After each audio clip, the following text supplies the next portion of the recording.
Hello बच्चों, welcome to अरी class. आज हम पढ़ेंगे आपका लेसन नंबर 4।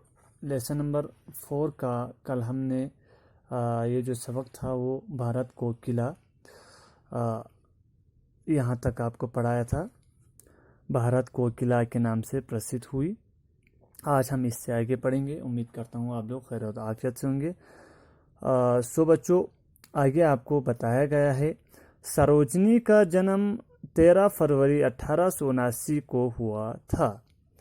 उनके पिता का नाम था प्रोफेसर अघोरनाथ चट्टोपाध्याय। पिता सरोजनी को गणित पढ़ाना चाहते थे, किंतु उनकी रुचि कविताओं की ओर थी। ठीक है, तो सरोजनी का जो जन्म हुआ था वो कब हुआ था? वो 13 फरवरी 1879 को। उनका पिता का नाम प्रोफेसर अघोरनाथ चट्टोपाध्याय था। उनके पिताजी सरोजनी को क्या पढ़ाना चाहते थे? गणित पढ़ाना चाहते थे। ठीक है, मैथमेटिशियन बनाना चाहते थे। तो लेकिन उनकी जो रुचि थी, सरोजनी नायडू की जो खुद की रुचि थी, किस चीज़ में थी? कविताओं में थी। ठीक है, पोएम में थी, पोएट्स में थी। तो रुचि मानी लगन होना। ठीक है, जिसमें उसको अच्छा लगता है या जो सब्जेक्ट उनको पढ़ने में मज़ा आता है। ठीक है, तो इसी तरह से आपका भी होगा एक सब्जेक्ट। ठीक है, तो हमें भी क्या होना चाहिए? हमें भी आपको जिस सब्जेक्ट में आपको अच्छा लगता है, समझ में ज़्यादा आता है, आपको आगे जाके उसी सब्जेक्ट में ज़्यादा आपको फोकस करना चाहिए। ठीक है, पिता ने उनकी इच्छा का ध्यान रखा।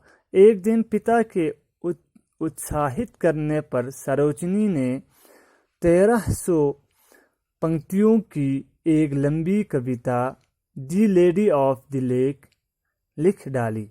ठीक है, तो पिता ने उनका सपोर्ट किया, ध्यान रखा उनका। ठीक है, क्योंकि पिता का खुद का वो जो पिता चाहते थे कि उनको मैथमेटिशियन बनाए, लेकिन सरोजनी खुद का जो रुचि था किस चीज़ में था? कविता में था। तो पिता ने बेटी को क्या किया? पिता ने बेटी का जो जिस चीज़ में उनका रुचि था उसी में ही उनको आगे बढ़ने की मौका दिया। उनको इंसिस्ट नहीं किया, उनको मजबूर नहीं किया कि आप मैथ्स में ही मैथ्स को लेके आपको आगे जाना है। ठीक है, और एक दिन क्या हुआ? पिता जब उसका उत्साह बढ़ाया तो सरोजनी नायडू ने पोएम लिख कितना? 1300 पंक्तियों की। ठीक है, 1300 पंक्तियों की लंबी कविता दी लेडी ऑफ द लेक उन्होंने लिख डाली। ठीक, किसने? सरोजनी नायडू ने। ठीक है, सरकार से छात्रवृत्ति मिलने पर पाकर सरोजनी पढ़ने के लिए इंग्लैंड चली गई। वहाँ अंग्रेजी साहित्य का खूब अध्ययन किया। ठीक है, देन इसके बाद ये कहते हैं कि हमने ऊपर पढ़ा था, निज़ाम ने उनको स्कॉलरशिप दिया था। अब जब स्कॉलरशिप दिया मिलने के बाद सरोजनी नायडू इंग्लैंड चली गई पढ़ने के लिए। ठीक है, आगे की पढ़ाई पूरा करने के लिए। और उन्होंने इंग्लैंड में बैठ के इंग्लैंड में वहाँ अंग्रेजी साहित्य, इंग्लिश लिटरेचर में उन्होंने बहुत खूब पढ़ाई किया, पढ़ाई किया।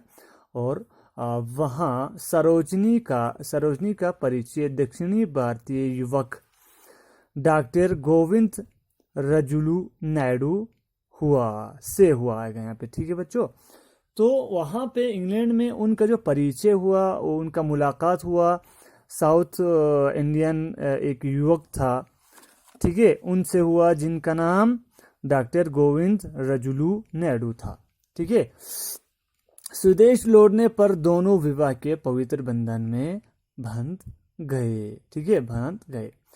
स्वदेश लौट, स्वदेश माने अपने कंट्री में जब वो दोनों लौट के वापस आए तो वो उन दोनों ने शादी कर लिया, ठीक है। विवाह माने शादी करना, ठीक है। शादी के पवित्र बंधन में, रिलेशनशिप में वो बंध गए, ठीक है, बंध गए। अब उनका नाम पड़ा सरोजनी नायडू, ठीक है, उनका नाम सरोजनी नायडू पड़ा, ठीक है।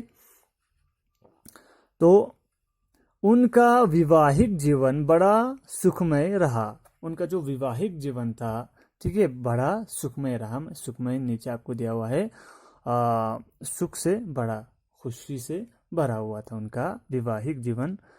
शादी करने के बाद का जो जीवन था, विवाहिक जीवन इसे कहते हैं। वो जीवन जो था बहुत अच्छा था, बहुत खुशियों से भरा हुआ था, ठीक है। तो ये था आपको आज का सबक। नीचे जो वर्ड मीनिंग आ रहे हैं बच्चों, आपने कॉपी पे आपको साथ साथ में लिखना है। उम्मीद करता हूँ आपको समझ में आ रहा होगा। So stay at home, stay safe, thank you.